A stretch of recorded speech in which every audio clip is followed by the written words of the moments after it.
talk about actually one of the more and more important topics in how to get your program to run really quickly, right? And this is basically one of the key bottlenecks of the program as you scale the size of your data, as well as scale how many threads that you want to work with, right? And that has to do with the data itself, right? The DRAM. So can someone tell me what DRAM is for? I go to a computer store and say, hey, I want to buy a DRAM. By the way, the unit of DRAM is called a DIMM. Like that stick is a DIMM. But I'm sure if you say, hey, I want one DRAM DIMM, no one would understand. But that's the unit of DRAM. I guess you can say I want one stick of DRAM, like 16 gigabytes, and whatever specs that you want with the clock that you want, right? So what do we use DRAM for? What do we use DRAM for? Yeah, I mean, well, not even better performance. So the answer on the chat is like to get a better performance while multitasking. But the thing is, to actually store your data, right? Because you can't simply, I mean, I guess you can, right? You can't assume that all your data would be on your disk. And actually, there are new like way to assume how you treat the data, and we're not gonna talk about it. But if you think about DRAM, it's where you actually store the data for your CPU, right? When you run a program, you allocate an array, right? When you allocate an array and you want to operate on an array, can we just like increment everything in your array by one, right? Something as simple as that. The DRAM is where the data are being stored, right? And the importance of knowing, hey, that's where the data is being stored is, what will happen if my DRAM is slow? It basically means that every time I need my data, it's going to be really slow, right? And how many times, when you write a program, it's all about manipulating your data, right? From the data input, you want the data output, and that's it. That's the purpose of a program. So to be honest, I also like to say this as well when I talk to people and say, hey, basically you want to make sure whatever you do is data centric, right? You want, again, for example, if you want to build a hardware, you want to make it data centric. You essentially transform input data into the output data. So everything you build should be focusing on the data. And DRAM, because the purpose is to store your data, is actually a really, really important component, right? If your computer has small DRAM, what would happen? Let's say I have a computer with 4 gigabytes of DRAM versus another computer with 32 gigabytes of DRAM. The one with 32 gigabyte DRAM would have more room, right, to play around, to run many applications together, and to actually get more performance of the program you're running. So today, so hopefully these are a good motivational material for why do we want to listen to what I'm saying today. Today, we will talk about what is DRAM, how is that being organized, and why, when you write a program, why does it work and it feels like, hey, your DRAM is not as slow as what I say, right? So anyone remember our old friends caching from lecture number 5 and also system skill, right? So that's one of the reasons why DRAM these are not too slow. Right? We cache the data in the SM cache, right? And then the other thing is, if you look at how you run the program these days, you actually run the program using multiple threads, right? Sorry about my cat. You're running using multiple threads, which means that you have parallel data access to DRAM, right? So DRAM also is designed to handle those.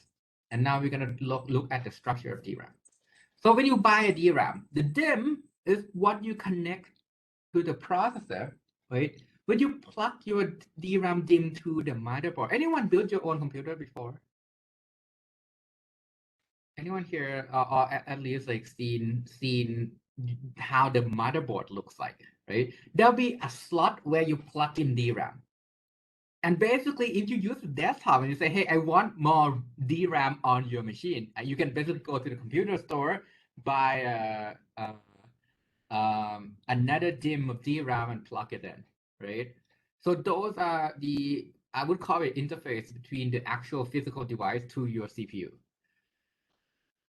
It is connected through a memory controller, and just by the name, you can guess that the memory controller is to control DRAM, to control the functionality of DRAM, so that if I want the data at this address, the data from that address show up, right? So that DRAM operate normally, right? And now you zoom in a little bit now. DRAM DIMM, the thing that you buy, that DRAM stick, can be broken down into a much smaller unit. Some of these are the abstraction that both the OS and the ISA would have, right? You have this thing called DRAM channel. These are actual physical channel, right? What does it mean? So when I said the word channel in English, what does channel mean?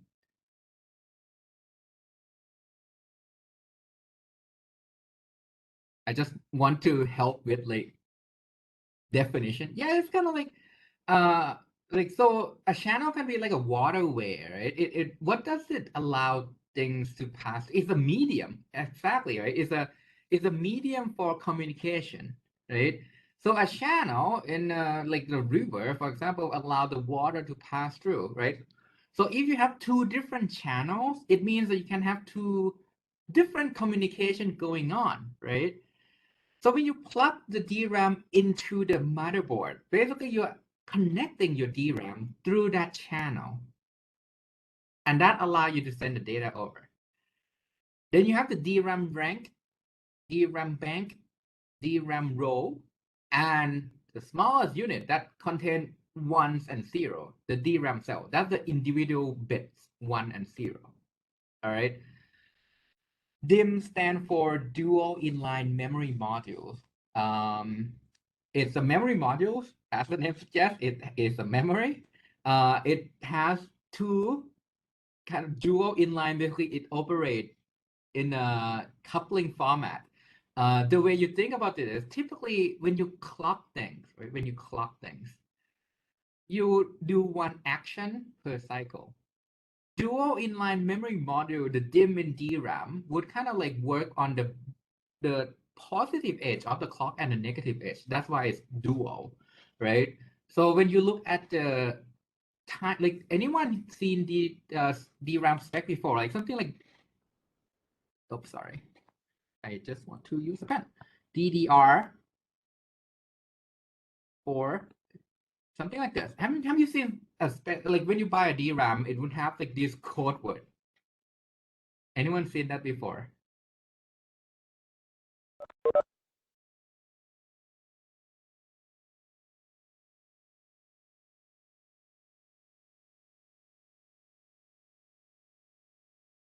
It's exactly, it's the speed of the bus, right? Oh, that's great.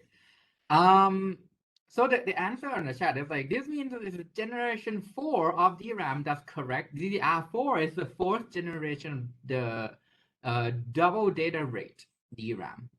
Double data rate means that in one clock cycle, double data means that I can send 2 pieces of data in a cycle. 32,000 is not the megahertz of the clock controlling DRAM.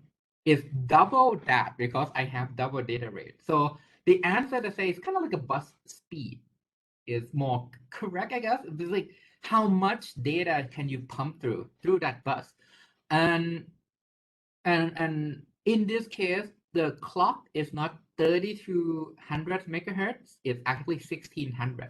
It's half of that because in one cycle, you can kind of send 2 things. Yeah. So that's kind of like the little detail, right?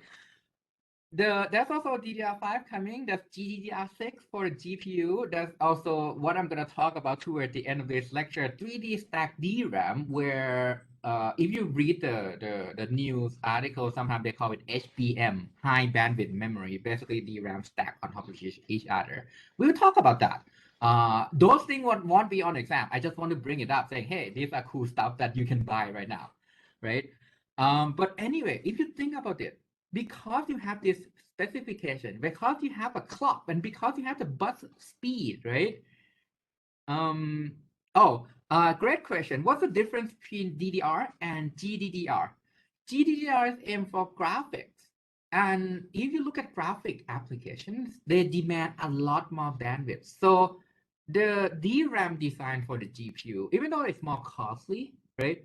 What they're designed for is to kind of double the bandwidth again. So GDDR is like, I would fiddle with how I send the data in each clock cycle.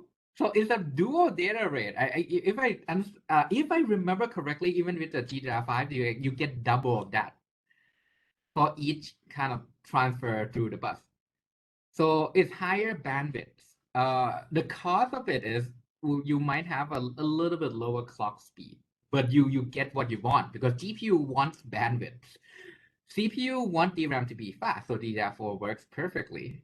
GPU want DRAM to be able to handle a lot of parallel access, so GDDR5, GDDR6 works perfectly. This is the same as video memory. Video memory, depending on what's the context of that, right?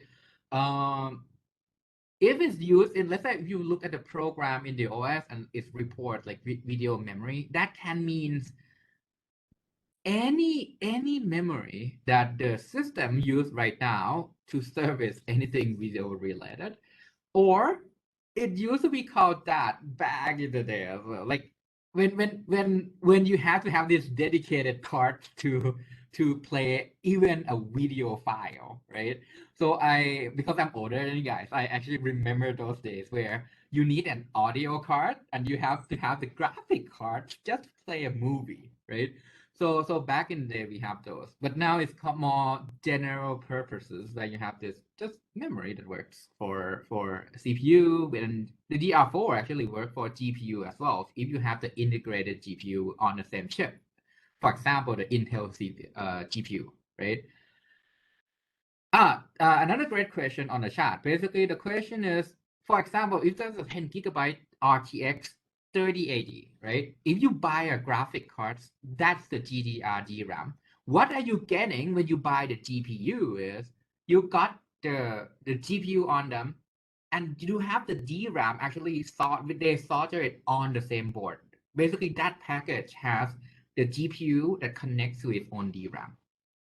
And when you plug it into your computer, what would it look like? So we are going super sidetrack now, but the heck, why not, right? So you in that case, you have the CPU. If it's a desktop, say 3080, right? You are going to have what do you plug it with? What slot on the motherboard that you have to plug the GPU on? What's it called? Anyone remember that, or anyone did it before? PCIe, yes. It's called PCIe. The E stands for PCI Express. Basically, this is where you can transfer the data between the CPU and the GPU. Over here on the motherboard, you have the DDR4. And over here on the GPU, you're going to have the GDDR5. And the CPU can access the DDR4 component. The GPU can access the DDR5 component. And this is basically what you're getting when you buy a GPU. When you buy a GPU, this whole thing is what you're getting. And you connect it to the PCIe. So is it more clear when I explain it this way? When you buy one single graphic card and plug it on your desktop, this is what you get. And this allows the CPU to work on its own, right? You have the CPU with DDR4 and it will work. And the CPU typically has the integrated GPU, which work on the DDR4. So in that case, you can render video, watch YouTube, and go play games with like a basic setup on the config, right? And it would run. right? It would use the integrated CPU to run. And then if you want to play like fancy games with cool graphics on a like high or ultra config, then you would need a discrete GPU to render those scenes of like really cool different bit basically depending on games. It can be like buildings, it can be like mountains and forests and everything, right? Those things actually demand a lot of compute power. So is it more clear? So I can so any other questions about this? And these are awesome questions, right? Oh, wait, does it have that? I'm not sure. So the question is like the integrated video cards on a CPU might have GDDR5 on its own. I don't believe so. But I haven't checked the specs in like one a year because I haven't really in need by one. But the last time I checked the integrated CPU, integrated GPU, integrated graphic cards will share DDR4 with CPU. But it can basically when you said I'm gonna allocate the video memory for this integrated GPU, it means that I'm gonna split apart the DDR4 and use some of those for my GPU. And then the OS and the driver kind of help manage that.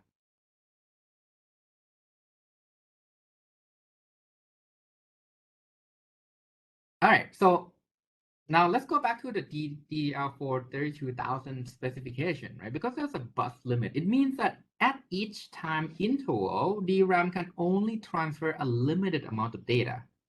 This is called bandwidth.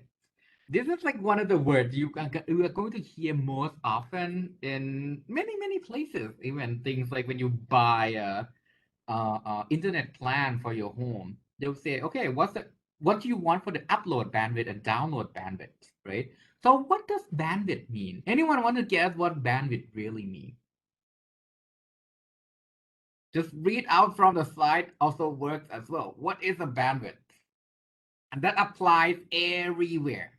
Every time you see the word bandwidth, it's the same meaning everywhere. I guarantee you.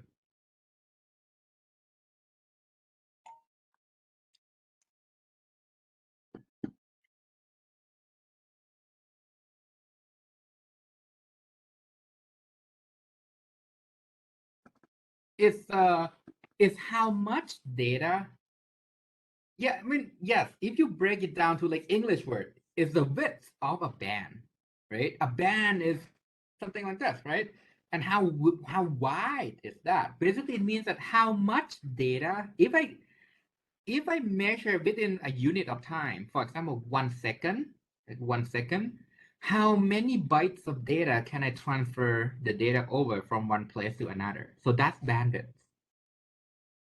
Does bandwidth tell you about the speed? So if I want to send one packet from one place to another, does bandwidth tell me about the speed?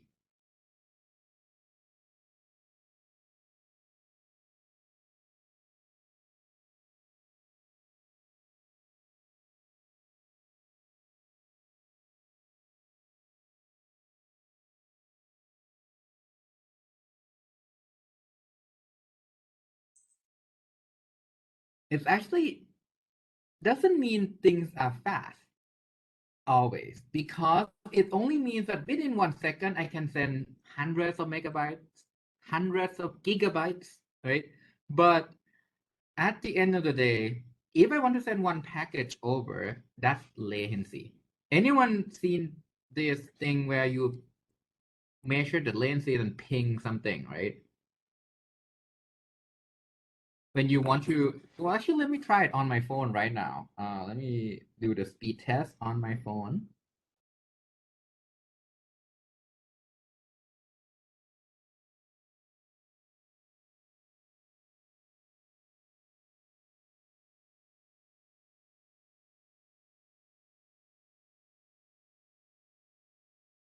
All right.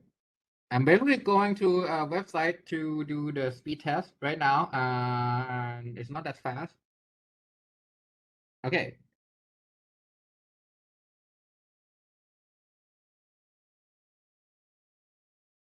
Do you see this here?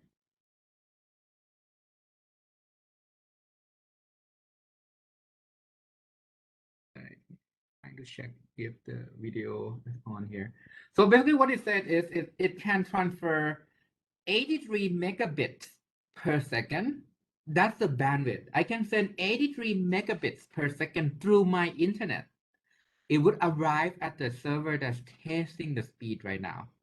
And then for each package that I sent, it would take me right here. It said unloaded 12 millisecond, loaded latency is 57 millisecond.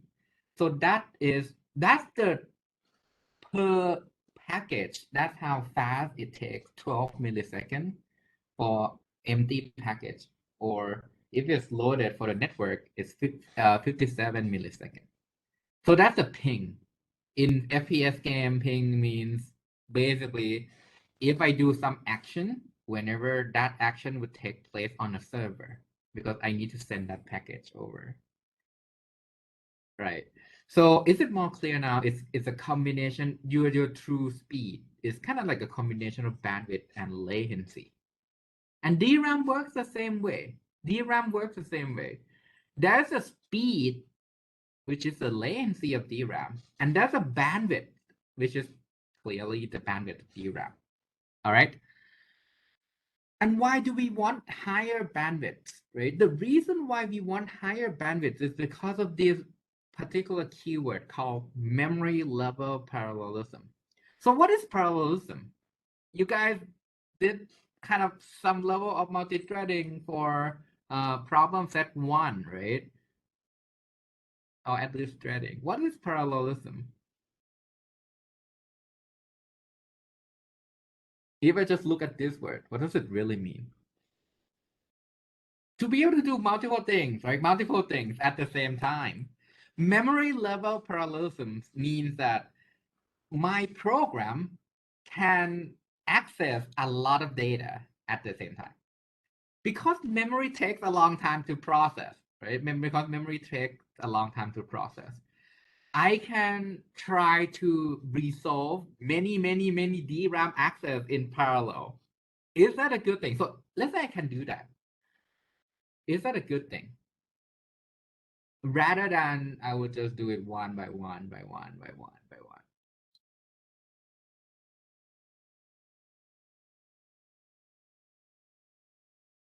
It usually, yeah. So I think the both answer is like maybe and usually good. Both of them are great answers because usually these are good things, right?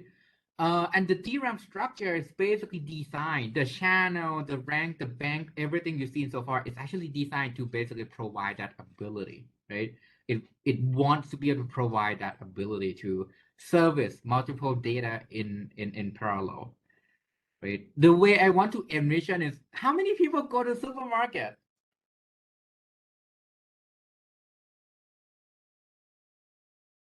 and buy stuff and get checked out. So at the checkout line, right? Yeah, basically everyone. So when you go to the store with multiple checkout lines or a store with only one or two checkout lines, which one are typically faster? And which supermarket, the one with more checkout lines or fewer checkout lines, which one can handle a lot more customer? Which one? The more, right? The one with more checkout line. Think of DRAM as those checkout line. The more you can do, the more customer you can service. So think of customer as the data request from your CPU saying, hey, I want to access array element number 10, followed by an array element number 11, then 12, then 13, 14, 15, right? So those are your customer at the supermarket. And the DRAM is the checkout line. How do I manage people queuing up?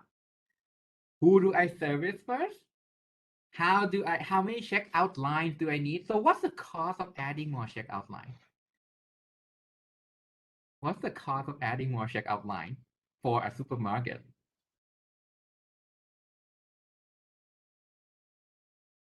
Money, right? You have to maintain all those checkout lines. the same go for DRAM. The more you can handle parallel access, the more costly the DRAM would be, right? And you probably don't want to break a bank buying DRAM. Even it's awesome if you know you need it, but if you don't need it, you don't need that, right? But anyway, the DRAM structure is designed to provide parallelism, and I can tell you, it's kind of like looks the same or similar to this supermarket checkout line. All right, so here's a high-level overview of DRAM, and when you buy this greenish DRAM stick, right? When you buy it, you basically plug it on the motherboard, and the motherboard would have multiple slots as well, right? Anyone notice that they have different colors sometimes? Sometimes there's like a pair of this one color and then another pair with a different color. Anyone look it up before, and what does it mean? If you built your own machine before and you still have those motherboard manual with you, I do recommend check it out. Like, what does each of the color mean? Because if you plug things in the correct way, you basically get the proper bandwidth. Exactly. The color specify the channel, right? So if you plug your DRAM into the same channel, let's say you have two DRAM and 4 slots with 2 channels. So basically, there'll be 2 slots for one channel, 2 slots for another channel. You want to make sure you spread it out across the 2 channels to use all the bandwidth the motherboard can give you, right? So basically, here's your motherboard, right? And it's going to be like DRAM slot, right? And again, as I said, there'll be a different color for that. So it can be something like this. Oh, sorry. Let me redraw to make it more organized.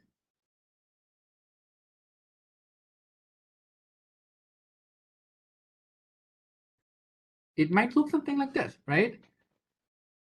And in this case, this can be channel number 1, right?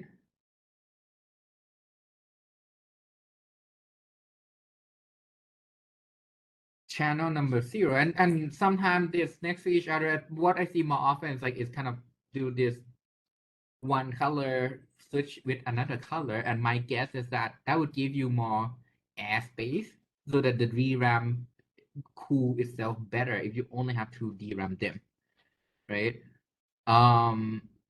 But anyway, so what you want to do is to plug DRAM into the different channels so you can use all the bandwidths that the motherboard have for you, right? And you make sure if you plug things in the same channel, for example, channel 0, put the DRAM with the same specification, because otherwise your controller would clock the DRAM at the slower DIMM. Basically, if there's a faster one, like the newer one and the older one, put them on a different channel, because each channel has its own controller. And each controller can only send one clock rate. So it would clock based on the slowest one. All right. But anyway, basically, when you plug it on your motherboard, this is what it looks like. It connects the DIMM to the processor. So let's zoom that in, right? When you buy this DRAM, it's going to look something like this, right? With this black chip, right? This black thing is the DRAM chip. That's where the data are being stored. Any questions so far? There's also front side and back side. If you haven't noticed, there's also front side and back side. Each side is its own rank, right? Each side is its own rank. And this rank, the word rank, what does one rank mean in the, let's say, in the military? Anyone seen like when the soldier were walking in like groups before on TV at any place when they're marching, basically they would walk together, right? And that whole block of soldiers, that's a rank. So in this case, the word DRAM rank basically means that each of those 8 chips would work together. Rank 0, the chip in rank 0 would work together. The chip in rank 1 would work together to send your data. So that's where the source of the word are coming from, right? And the reason why I brought this up, the reason why I compare this to things that exist, to English words, is because when we name these components, right, we need to name it something, and typically we come from the typical English words, and whatever draws the best parallel to what this component is supposed to do. All right, so everyone read so far. Any questions so far about DRAM before I start zooming in? Oh, the RGB basically typically means that, oh, it's a better model, faster, less, more reliable. We'll talk about reliability in a bit. It doesn't, I mean, sometimes if you have this cool, so have you seen DRAM that looks like really big and with the heat sink on top?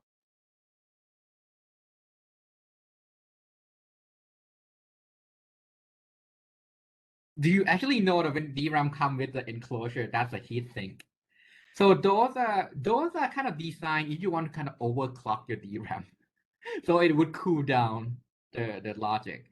The reason why you need a heat sink is if it's too hot, there's more chance that your bit becomes flipping from 1 to 0 and 0 to 1, and that could be fun for your program, right? Suddenly your program run into bugs, just bit flips, and that actually do happen, right? So yes, it's a code word to make it fancy, but these are more high performance. Basically, it performs better. It can be faster. It can be more reliable. It can have a better heat sink so that you can overclock and things like that, right? So it does mean something to some extent, but you need to know what exactly are different from a typical DRAM. All right, now we just introduced the chip, so let's zoom into that, right? This is where this class is really unique compared to any other basic computer system class that you can take. So because I've been studying this course for a while, and the group when I was doing a PhD at CMU, we are kind of DRAM experts. So I want to kind of zoom in a little bit more. There are two bank group and four bank. DRAM, right? Oh, yeah. So bank group is, so that's another great thing to introduce. Basically, bank group is something like this. So let me introduce bank first to make sure that it's more clear, right? If you zoom into the ship actually got broken into multiple banks. Why do we need that? Again, we want more bandwidth, right? We want more bandwidth. What does bandwidth really do to your DRAM? It allows DRAM to send multiple things in parallel. Let's say you have the access, let's look like this, access to array 0, array, I don't know, 37, array 1012, 1013. I've just picked any random number, right?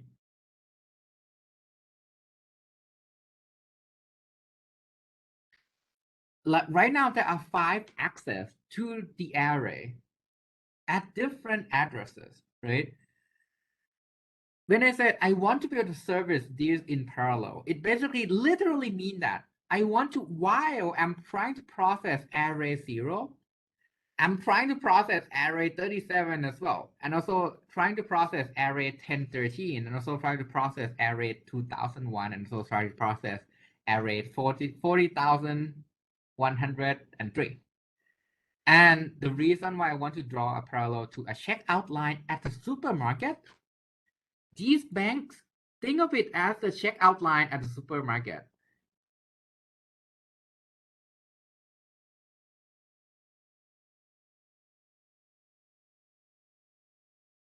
Because each bank would work separately. Now, if my bank 0 works separately as bank 4, what does it mean? So over here, how many parallel access I can process together? If I have 8 banks, how many parallel access? 8. Yeah, it's as simple as that. I can process 8 different DRAM requests that are coming from the processor, right? And think of this part as your exit door, right? You are going to spend more time at inside the bank trying to get checked out, right? And then you have a shared exit door for all the checkout line where everyone have to use the same exit door, right? But that's okay because you use exit door only once, and that gets sent to the processor. So that is one chip. That is one chip. And the reason why I said it worked together in a rank is how many chips is on one side. Anyone remember the diagram I showed earlier? How many chips are that? How many chips are there? All right, actually, let me go back to that slide, right? How many chips are here per side? There are 8 chips. Yes. So in this case, all the 8 banks. So this is one chip, and I have 8 banks, and every chip would look the same, something like this, right? I have a chip that are 8 of them. That's bank 0 to bank 7. So when I go get the data at bank 0, all the 8 chips try to go to bank 0. How big is your cache line? So if you go to the Intel processor, how big is a cache line? So this is like one cache line is the same as cache block, basically. I'm basically sending one cache block to the cache. This is 64 bytes. If I have 8 chips working together to send 64 bytes, how many bytes does each chip are sending over? I have 8 chips, and in total, I need to guarantee that at the end of the day, exactly, right? So now each of this chip will send 8 bytes. So basically, your cache block, right, would get divided. So there's 64 bytes cache block. It will get sliced into 8 different pieces. This will come from chip number 0. This part will come from chip number 1. This part will come from chip number 7. So that way, in this way, I would minimize the amount of time within each chip because I mean I need 64 bytes. I don't want the chip to process the whole 64 bytes. That's too costly. I would have 8 different chips. Each one of them is responsible for only that 8 bytes. And then I'll just stick them together to get my cache block. So that's one rank. That's one rank. Any question? Any questions so far? So that's one rank, and the channel is basically a totally different physical connection from DRAM to the processor. That's like one more channel means that you have a totally separate DRAM DIMM plugging in that can drive your bandwidth higher, right? So each channel would have their own data command address bus that connects to the processor. One channel is basically physically independent from other channels. So think of the bank as a checkout line that still share the same exit door, right? It share the same exit door. A 2 channel is like you have a group of checkout line with 2 exit door where people can come in and go out using a 2 different location of the doors. And that's the channel, right? Each channel would have its own controller that would send the commands like read address N, read address M, read address XYZ, write to address ABCDE. This provides even more memory level parallelism. So basically, it's all about the ability for the DRAM can service a lot of things in parallel. The reason why I want to be able to do this in parallel is I know DRAM, fundamentally, they are slow, right? Fundamentally, it's quite slow. So I want to be able to, at least, I know this thing take a long time. So let me process a lot of them in parallel. Hopefully, it makes things a little bit faster, and it does, right? So that's the DRAM channel. And again, a quick recap on DRAM bank, right? It's in the chip. Data are distributed across different banks. Each bank can transfer data in parallel. This gives you memory level parallelisms. And that's a shared command bus from the controller saying, hey, I want to read from address N. In the next cycle, say, I want to read from address M. Each bank would take those commands and say, okay, I'm going to process that. That's one shared command bus. The memory controller would be responsible to send out these commands, right? And now this part will not be on your exam.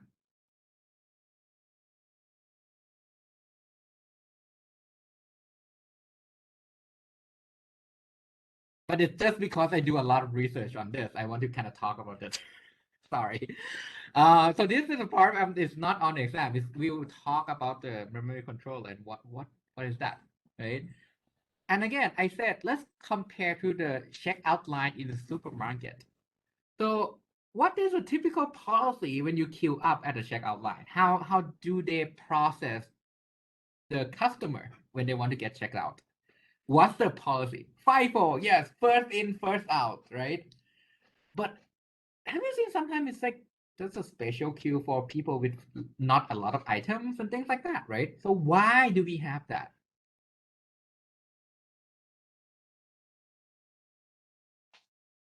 Why do we have like a special, like maybe one of the checkout line is a special line where the customer with 10 items and go there and get checked out quickly? You've seen that before, right?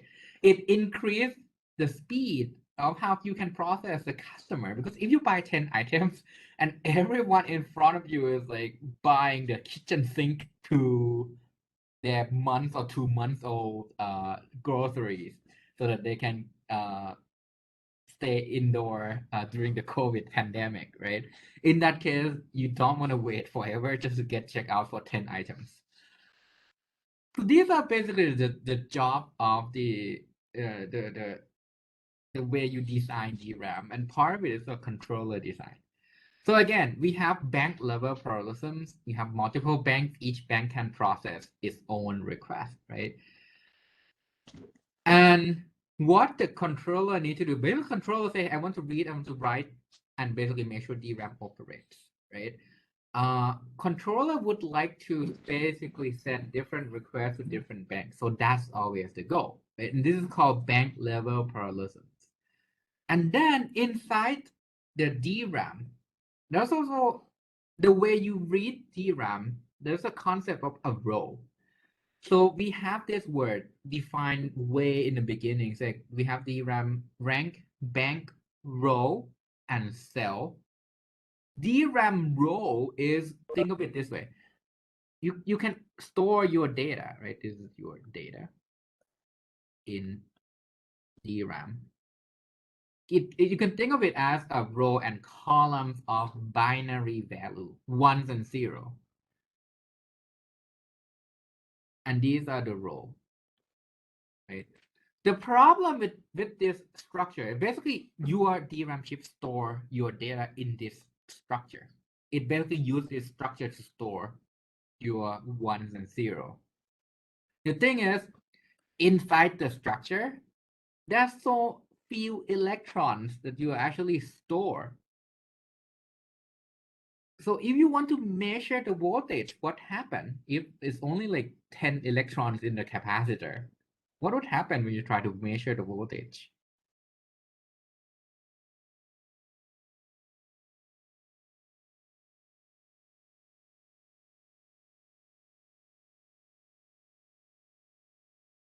So is it easy or hard to tell, right? Exactly. It's hard to detect anything.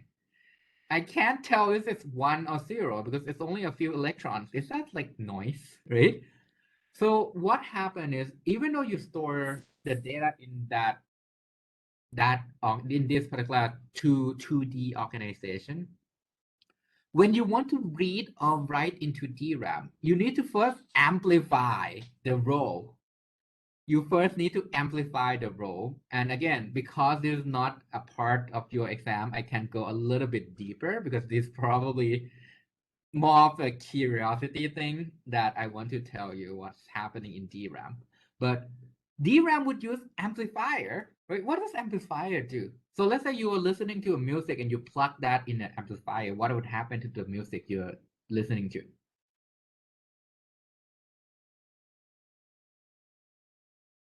It gets louder. Yes, right? So basically, this is what happened. The signal get more pronounced, right? Now you can tell, is it one? Is that zero? Basically, you use the amplifier so that you can tell, is is that a number one or is that a number zero? That's it. But the thing is, you need to amplify. So that output from the amplifier, we call that a row buffer. We call that a row buffer. And even though I said it's not on the exam, these are pretty simple because the operation is this, right? You need to have the signal connected to the amplifier. And that connection is one row, right? It's one row of DRAM because DRAM is like multiple rows, like rows and column of data. So you connect one row to the row buffer so that you can read from DRAM, which basically means that for my row buffer, I can have two status. I'm connecting something, which is called open. Opens means I'm connecting some row to the row buffer. And I am reading the data. I can read, I can write to that row. Or I can disconnect the row from the row buffer. I'm not amplifying anything. There's no data in the row buffer.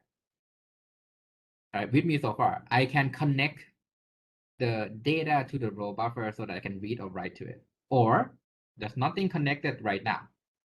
And if I want to close a row, right? If I want to close a row, something was connecting to the row buffer, but now I want to read a different row, means that I need to first close the row. DRAM would spend some time moving those electrons back to the cell, to that 2D array that I draw earlier, so that I can then open a different row and read from them. To read and write, the data has to be on the row buffer. So it's as simple as that. That's why, right? That's why. This is the reason why read or write to DRAM takes a while. And this is basically around 12 nanoseconds to 50 nanoseconds for DDR3. DDR4, I need to update the number. I don't have the number on top of my head. I'm sorry about that. But for DDR3, it's about 12 nanoseconds to 50 nanoseconds for DDR3. Right? And to make this number lower is actually really, really, really hard because we are now pushing the limit of physics. So it's not going to go that much lower.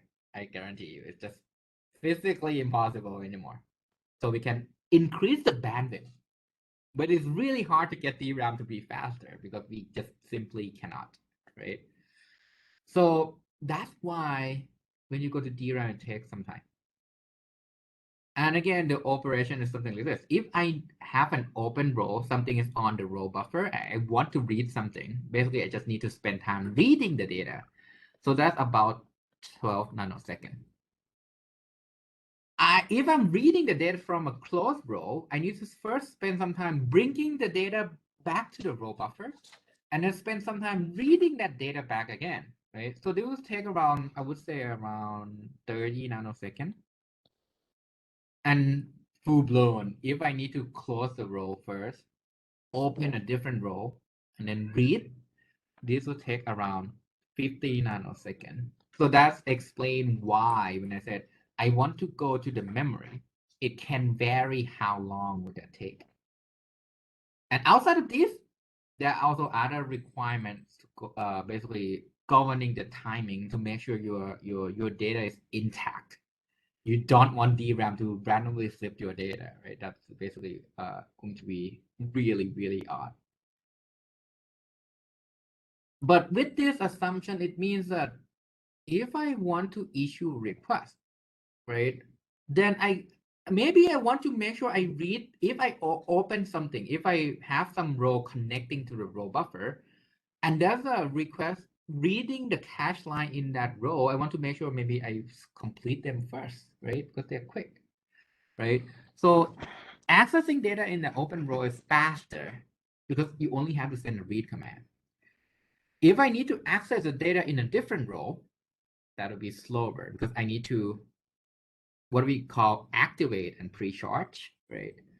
So you want to maximize access in the same row to get the most out of your bandwidth. This is called row buffer locality. And the reason I brought up the memory controller is the controller has a scheduler in them that is responsible for maximizing. I'm sending all the requests to all the bank. I'm trying to send the requests that go to the same row together and more, making sure DRAM still operate. And the controller, if I zoom in the controller, it basically look like this. A bunch of buffer, right? Core 1, Core 2, Core 3, Core 4 are different CPUs. CPU 1, CPU 2, CPU 3, CPU 4. Each color means I have a different application running. Google Chrome, YouTube, Dota 2, and I don't know, PDF. Trying to do homework. This buffer would take in data requests from each of the CPUs saying, hey, I want to go and get the address N. Core 2 send another request saying, I want to get the data at address M. Also, give me data at address XYZ. In that case, the scheduler would basically pick one of these requests and send it to DRAM and send the data back. Sorry about that last animation. It's basically a block called data sent back to the core. Right? Same thing again, right? Which means that in this case, every single CPU would try to get to use the bandwidth. They would compete and get to use DRAM. That can lower, like that. Basically, that's the reason why when you have multiple applications running together, things get slower for each application, right? It's kind of like when you have 10 Chrome tabs running. It's going to be a little bit slower. Your machine is going to be a little bit slower. And the scheduler in here can help, right? Can help mitigating the problem a little bit, right? So that's it about the scheduler. As I said, this particular part of the lecture will not be on your exam, so don't worry about that. Now I want to talk about memory mapping, which again, not going to be on your exam. All right, not going to be on your exam. So should we take a quick break actually in the middle?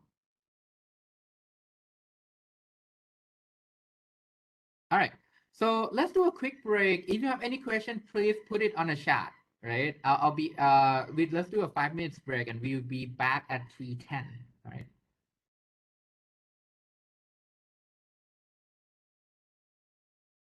All right, cool. So again, memory mapping will not be on the exam, right? But the question governing the mapping is, how do I place the data across DRAM? Because now I can have data across any channels, any rank, any bank, right? So there must be a way to systematically store all these data across the structure, and this is called memory mapping. And why you want to care? Because the OS, let's say you are crazy and you want to like reprogram the Linux kernel, you actually have an option of how you want to place the data across different channels. So the OS has some control over the mapping. And then there are some slides on the PDF I posted. If you're curious about the next set of slides, let me know. I'll skip over that because it's not going to be on the exam anyway, and I want to kind of focus on this old friends of yours. Because it does have something to do with memory mapping and also have a lot to do with how DRAM are being organized and how magically you can use DRAM. What is a malloc? Anyone remember what's a malloc? What does malloc do?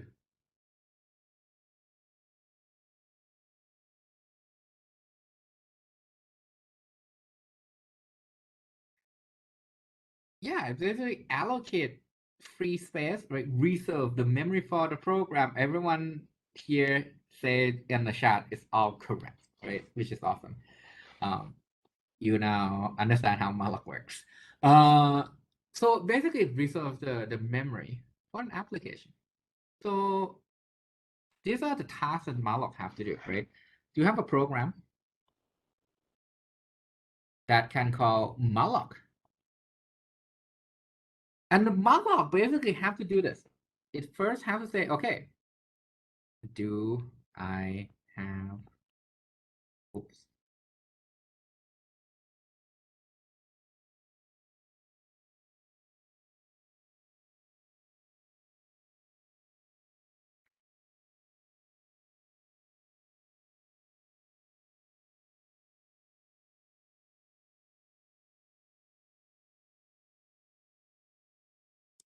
All right, folks, I think my laptop just froze.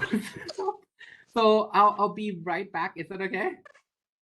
I'm basically using my laptop to speak, desktop to speak right now, but I need to figure out what's wrong with my laptop.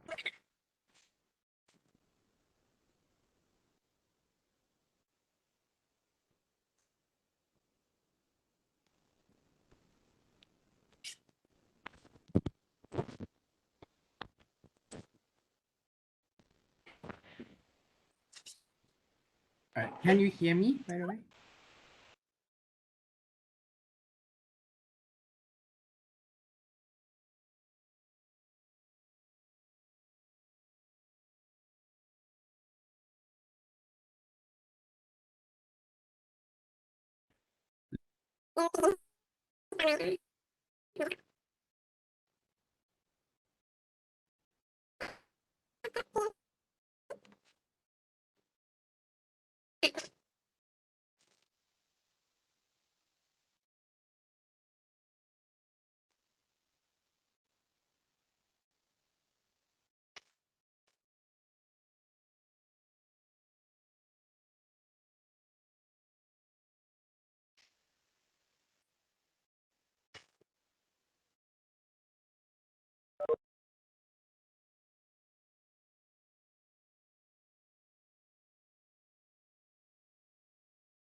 All right, am I still a chipmunk or am I not a chipmunk? Can you hear me and hopefully it doesn't sound too weird?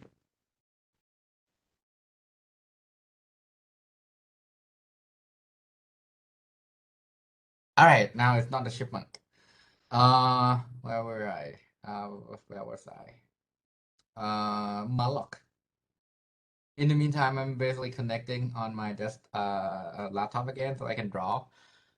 Basically, the job of the Malloc is to is this still record? Okay, so recording is progress. Perfect. I want to make sure the video also works if we do the recording afterward.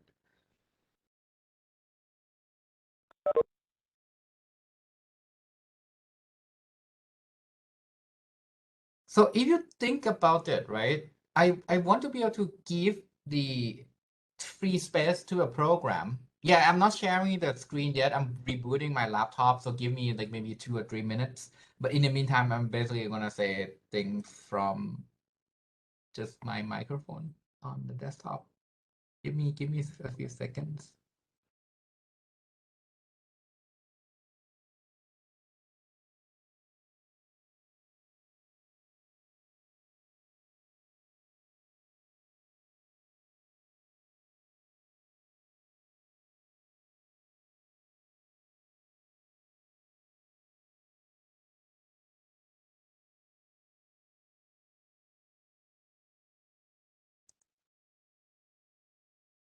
All right, I'm gonna mute my microphone on the desktop because now I'm about to be able to log in again on the laptop. Give me 30 seconds.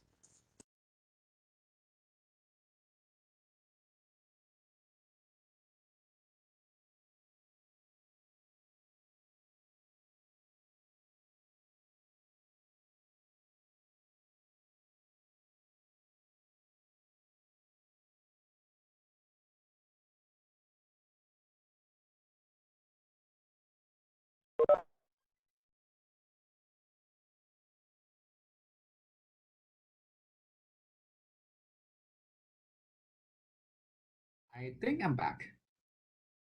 Can you hear me?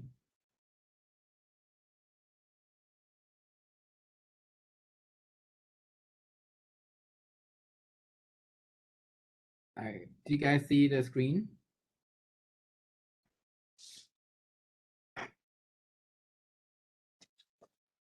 Okay, awesome. I need to apologize. There's no annotation. My laptop freezed up. I need to reboot. So just go watch the video. It may take a little bit more time. But anyway, if you look at Malloc, right? First, here's what I want you to do, to get. Basically, first, I need to be able to see if there is enough space, right? And then Malloc need to be able to pick an empty space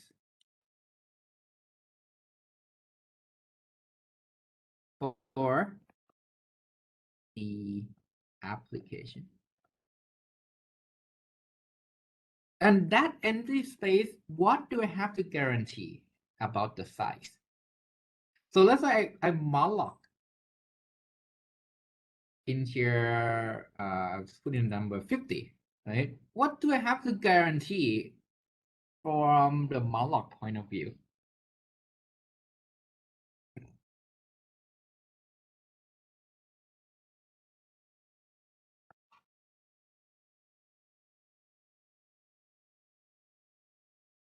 The size you're giving to the application has to be greater or equal to the size that you demand, right? Otherwise, what happened? Otherwise, if I want 50 bytes and malloc somehow, hey, here's 40 bytes of free space for you. What will happen?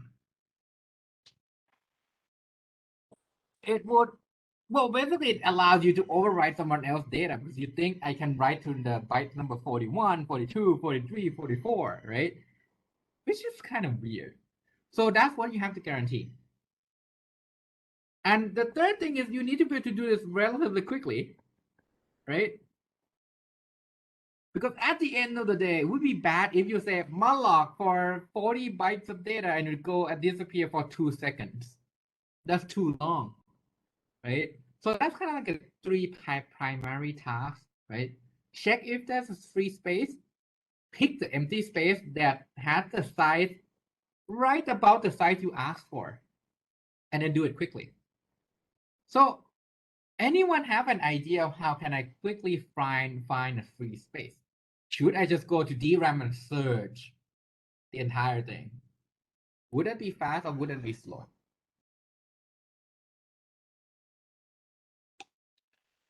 That's likely to be pretty slow, right? Why?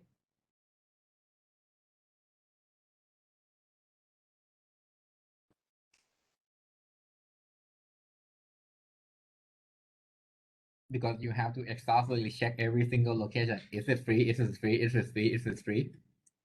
Yeah. So what would be a better solution?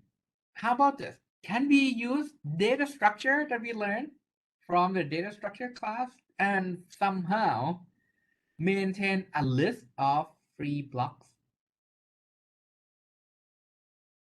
Yes, I'm glad you said that. Yes, we can use data structure. The reason why data structure class is one of the earliest class you have to learn is it's used everywhere, including here in Malloc, right? So let me introduce you to the array of linked lists. What does an array of linked lists look like? I have an array, right? And each one of them is a linked list.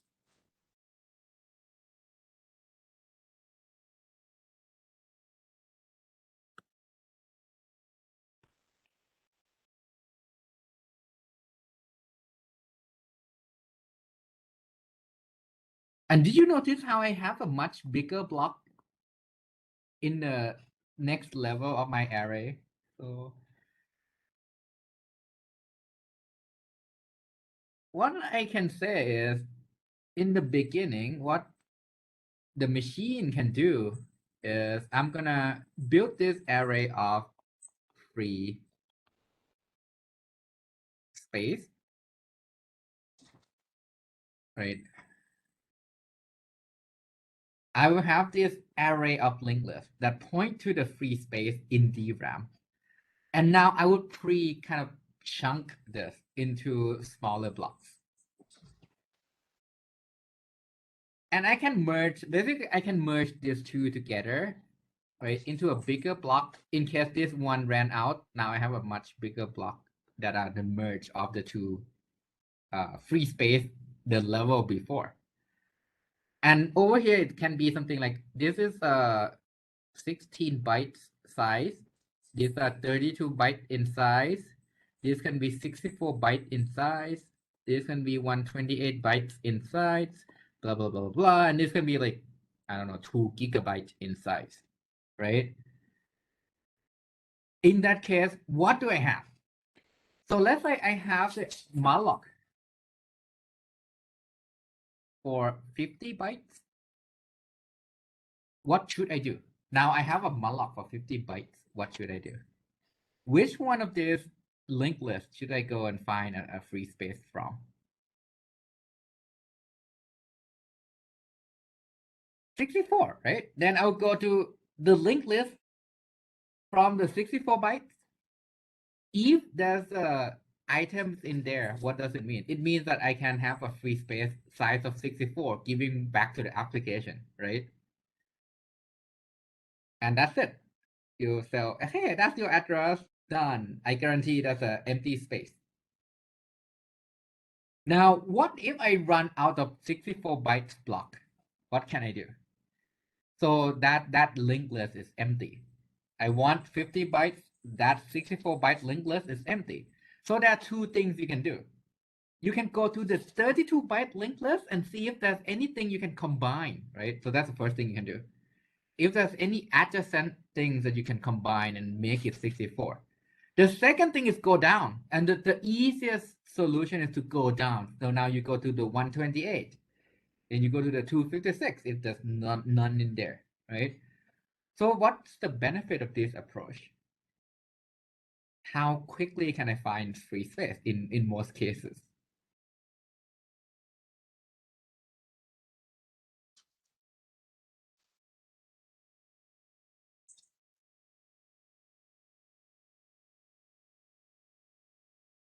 How quickly can I find a free space when I call malloc? Is it in a normal case? Can I just find it right away by looking at the front of my linked list? Because I have this breakdown already, right? So in big O, was that? What's this particular process? What's the big O of this? For those of you who took algorithm before, it's actually all one, right? Because I know exactly what linked list do I need. And now that when I identify, oh, actually big O of n, because you have to kind of go through the entire thing. Sorry about that. But on the average, I am expecting to go there, check one linked list, get the head item, and done, right? And is it complicated? How hard is it gonna be to manage this array of linked lists?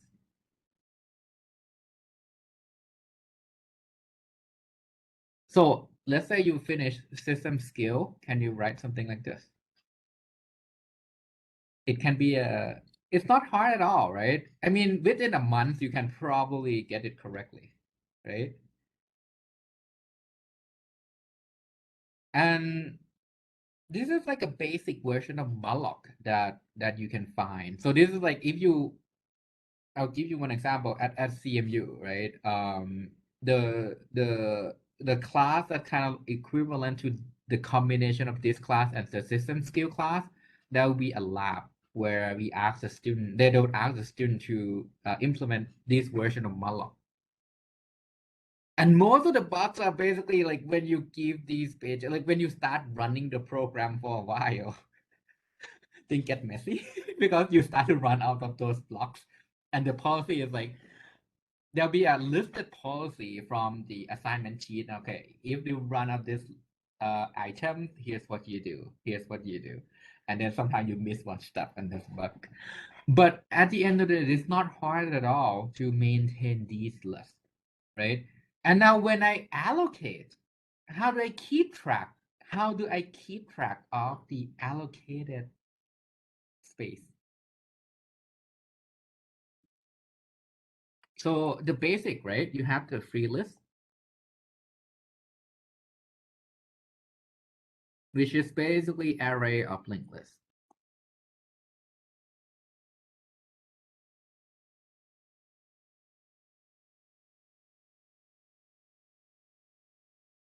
So now you have the free list, right?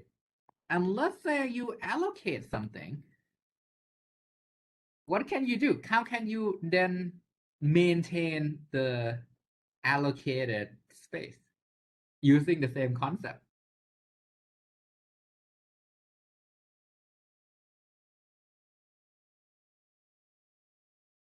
I think that the hint is using the same concept. How do I maintain this? Well, actually, it's even simpler than that. Why don't you have another list called the allocated list? Right? What should it look like?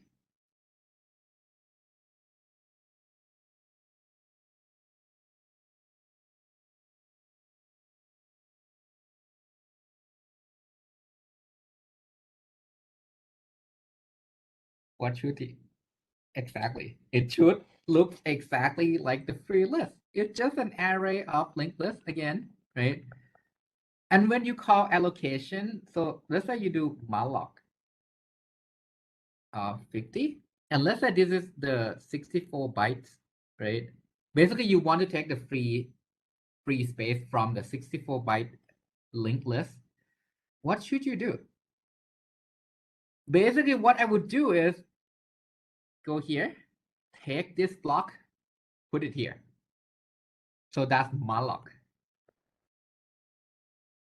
This will have this block that are on the linked list.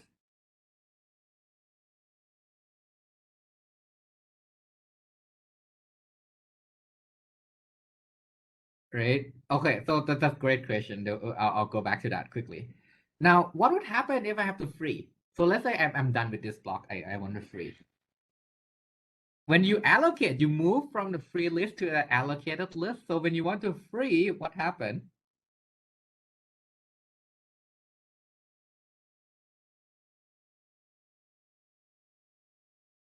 Yeah, move it back here, right? And that's it. That's like a full implementation of malloc. That's like a little detail on, okay, when you want to move it back, you need to first search where is that block you're freeing, so that you can send the correct block to the free list.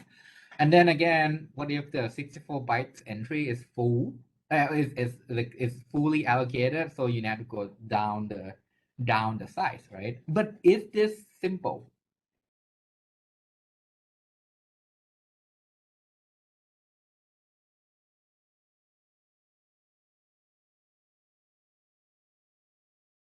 So this is pretty simple if you think about it, right? Uh, the solution on the chat is say, hey, I can make this simpler by using ones and zero. That is possible as well. The thing about then, if you don't maintain the free list and allocated list, and then you maintain only one list and use one and zero to specify if that's allocated or not, it means that if I need to find a free block for you for allocation, you need to go through the list. So the trade-off, I'm not saying which one is better or which one is worse, because these are designs that has trade-off, right? The trade-off is, in this case, you need to dig through the entire list to find the free things or the allocated things you want to return. So most of the time, in this case, if you do malloc, it will take a little bit more time. Right? Any other questions?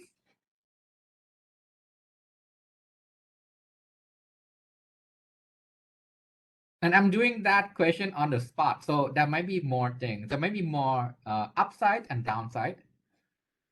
Yes, great question. What if you malloc 65 bytes, right?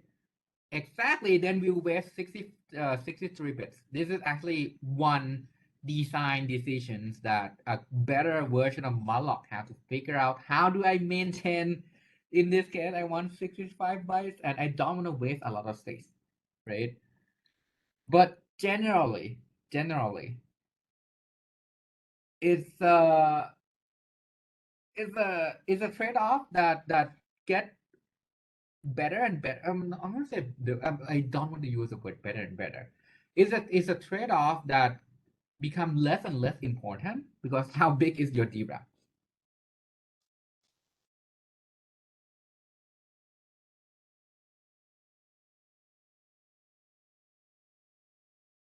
8 GB, right? So in a lot of cases, we are paying less and less for these particular vested bits. But you definitely got the correct answer. And you do an analysis in that case, right? In the worst, absolute worst case, you're wasting about 50% of DRAM, right? If you have a structure that start from like 16, 32, 64, like every time you have the next level go up by twice the amount. So in that case, what you can waste is likely like basically around 49% of DRAM, which can be pretty big, right? So that's why modern day Malloc is a little bit better, quite a lot better to be honest than this. This is like a textbook I can ask the student to implement and have a working version of Malloc. The real world Malloc also would have to deal with that particular problem. It will also try to work with the virtual memory management. Say you want to have a 4 kilobyte page.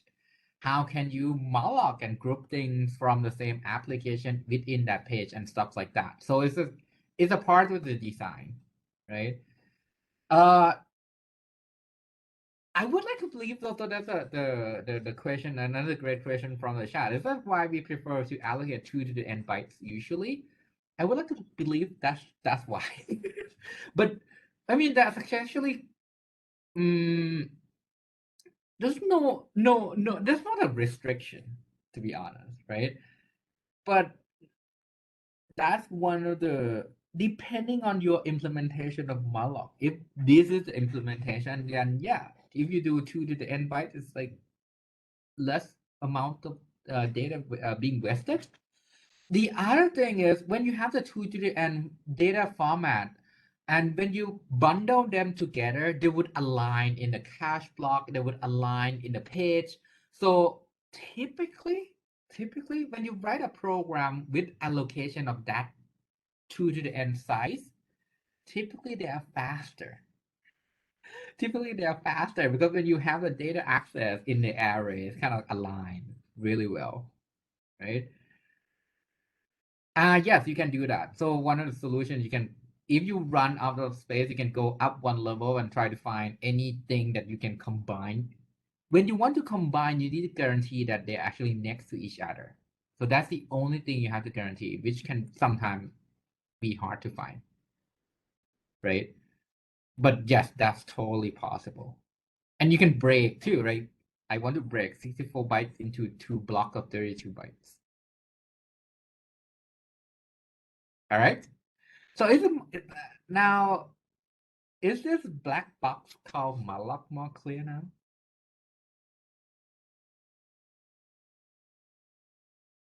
Yeah. So, well, depends. Like, I would recommend. So that's a question like only next to each other. So no 32 or 128. Well, I mean, I can have also 4 chunks of 16 bytes and then combine that to 64, right? So this basically is just kind of like a Lego where you can take things apart and put things together. Oh yeah, summarize the process for sure, for sure. Yeah. So let me summarize the process, right? So in this case, let me redraw some of this on the figure. Okay.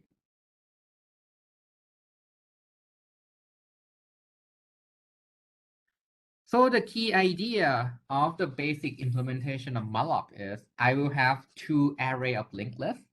One of them would maintain anything that's free in DRAM.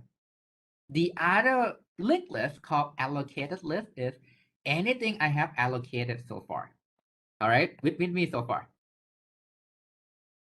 And the free list any elements in the array is a linked list that correspond to a free size, a free amount of DRAM where you can use of certain size. For example, I can have this start from 16 bytes, 32 bytes, 64 bytes, 128 bytes, so on and so forth, right?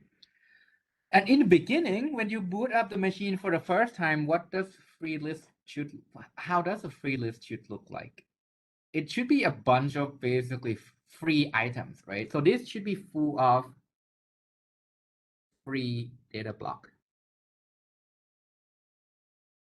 So these boxes contains information of, okay, this is the address. This is the address that has free things that you can use. So malloc basically return the address, right?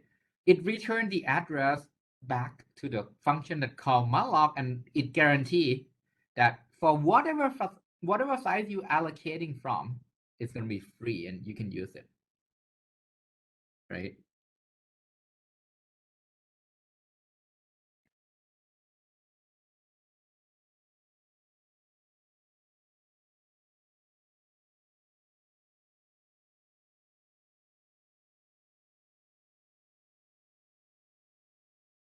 And then let's say I have a malloc call from my application and say I want to malloc for 50 bytes.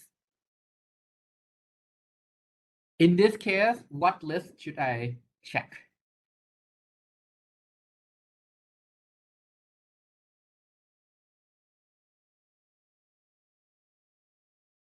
I want to malloc for 50 bytes. In that case, I would go to the 64 byte list, right? Because that's the next biggest. That right kind of like fit right around the 50 bytes mark that I want, right? And would go look at that list and say, hey, okay, I can grab this free page. I mean, not free page, free block of data, return it to the application. Then the reason why we need to have the allocated list is I want to also maintain what bytes has been allocated in DRAM. So the way I do this, I'm going to remove this node on my linked list. So my linked list would first be a little bit shorter, right? I move this node here to the allocated list, right? Over here, 64 bytes list. Now, when I do the move, what happened is now the allocated list will contain this new block that you just added in. So that's when malloc, right? That's when you do a malloc. Afterward, let's say you want to free, then you free, right? When you free, you basically go to the allocated list, find the block you're freeing, move this from the allocated list, remove it, move it back to the end of the free list. So because in that way, that block becomes free again, right? And this way I can keep track of all the malloc calls that I'm doing. I can keep track of all the free calls that I'm doing from the application. All right. So is that more clear now with the summary? All right, cool. So with the last 10 minutes, I think I'll just open up to the Q&A and then prime you a little bit on what's coming up. Next Thursday, so that's the last day of the semester. We have quiz number 3. Quiz number 3 is anything up until the half of this lecture where I said is on the exam. So I will do a quick annotation here. You go up to slide number 10. Anything from lecture 1 to 5 plus lecture 6, slide 10. Yes, it's next week, basically in 7 days. I am planning to do a should I do 1 day long exam where the exam is designed that it can be done in 1 hour?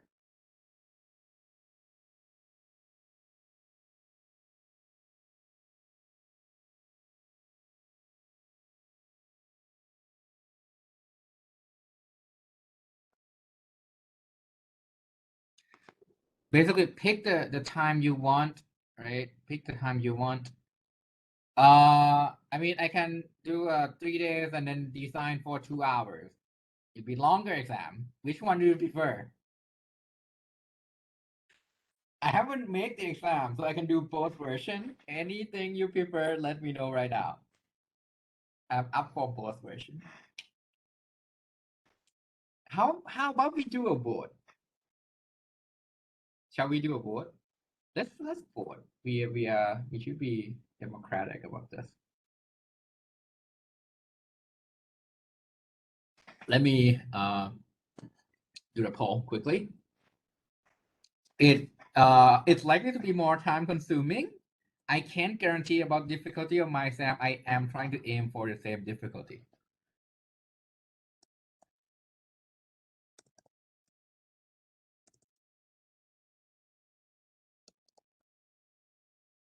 So let me type in the question, add the answers.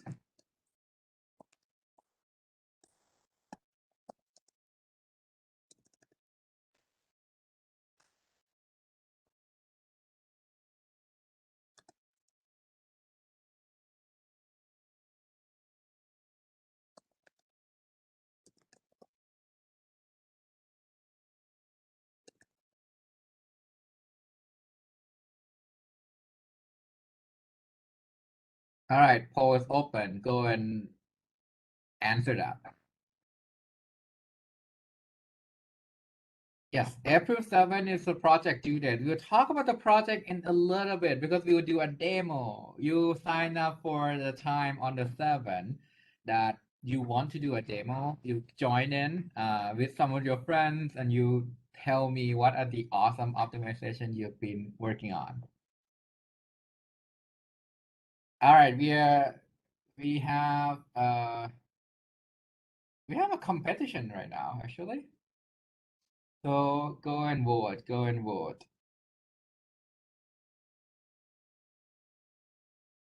No, you don't need to do demo for project 1 and 2. Project 3 has a demo because there's like a super open-end question toward the last task. So I want to make sure I capture what you want to try to do as well as what you succeeded, right? So hopefully the demo would give me a better picture at what you're trying. And from my previous year's experience with the class, this helps quite a lot, right?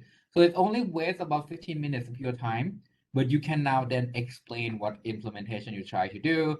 The nice thing about the question is, demo is basically I'll have a slot for you. Each slot will have about at most 4 students from the class that they can do the demo. So that in that way you can also see what your friends are working on. You can kind of just have a group of friends coming in and you guys do demo together one by one by one by one. Yeah. All right, we still have 10 people, 9 people haven't finished the vote, one in progress.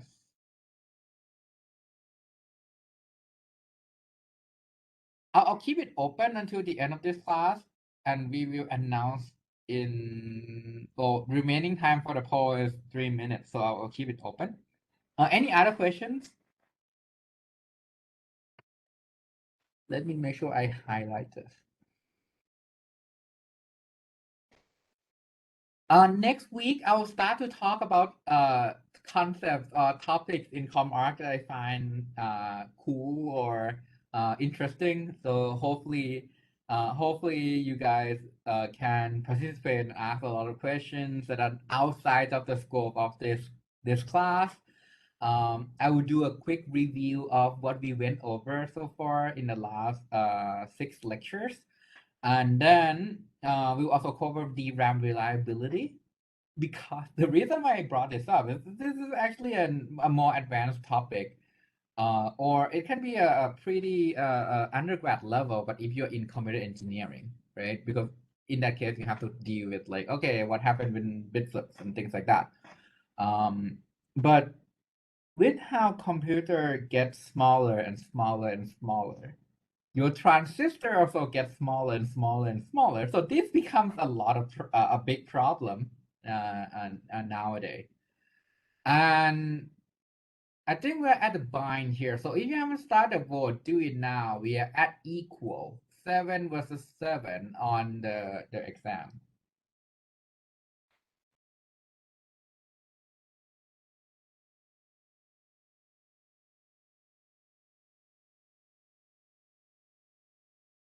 If it's equal, I'll vote myself. I'll go with the choices easier on my my life. Is there a limit on how small transistor can go? Well, it needs to hold and maintain electron. An electron is a physical thing with its own size. So that's kind of like the limit.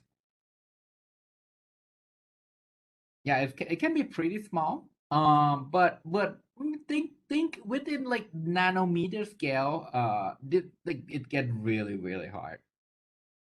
But I'm surprised at how fast things are going at this rate, right? I think the last, like, for example, the GPU NVIDIA announced yesterday. I think they're using 4 nanometer.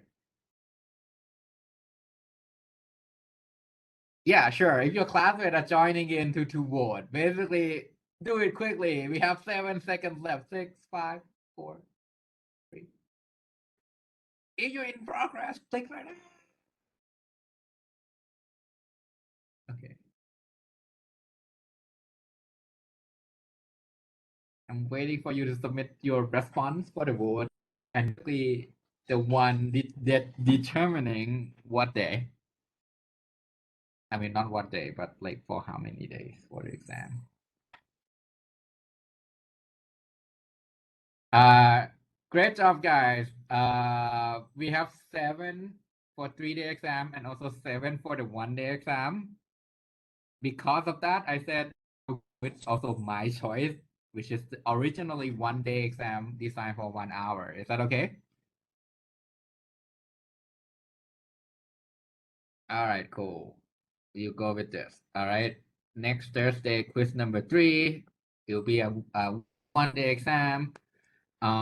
Designed for 1 hour. I promise you be half of the 3-day exam, right?